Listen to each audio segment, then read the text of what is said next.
আসসালামু আলাইকুম প্রিয় দর্শক মণ্ডলী, আপনাদের কাউকে যদি বলা হয় যে আপনার মাকে হত্যা করবেন, বিনিময়ে আপনাকে মূল্যবান কোনো জিনিস দেওয়া হবে, তাহলে আপনি অবশ্যই ওই লোকটাকে বলবেন যে ভাই আপনি কি গাঁজার সাথে অন্য কিছু খাইছেন কিনা, তাই না ভাই? অবশ্যই যার ভিতরে মায়ের ভালোবাসা আছে সে তো কখনোই এই কাজ পারবে না।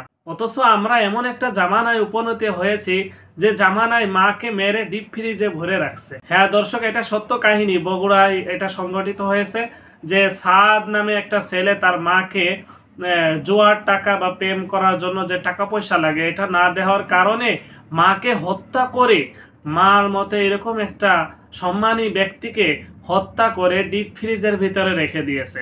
এরপর সে নাটক সাজাইছে যে আমার বাড়িতে ডাকাত এসে কুড়াল দিয়ে আমার জিনিসপত্র নষ্ট করছে, আমার মাকে হত্যা পাওয়া যাচ্ছে না, আমার মাকে হত্যা করছে করে যে ডিপ ফ্রিজে রেখে দিয়েছে। তো প্রিয় দর্শক মণ্ডলী, এর থেকে আর দুঃখজনক বিষয় আর কি হতে পারে?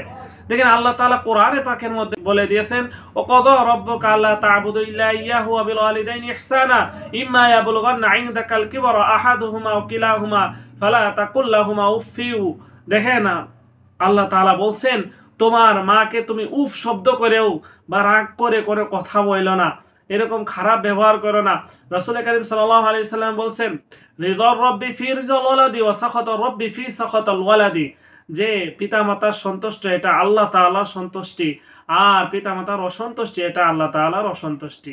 আর সেই জায়গা মাকে মেরে হত্যা করে আবার সেই আমাদের দেশে যে আইন শৃঙ্খলা বাহিনী আছে তাদের কাছে যে আবার বলে যে আমার মাকে হয়তো ডাকাত দল হত্যা করে ফেলছে। দেখেন কত বড় নিম্ন শ্রেণীর হইলে এরকম কাজ করতে পারে। অথচ ওর ভিতরেও ফেসবুকে স্ট্যাটাস দেয় যে আমার মাকে খুঁজে পাওয়া যাচ্ছে না, আমার মাকে আপনারা পেলে আমাকে অবশ্যই জানাবেন। অথচ ওই ছেলেই হত্যা করে ডিপ ফ্রিজের ভিতরে মাকে রেখে দিয়েছে।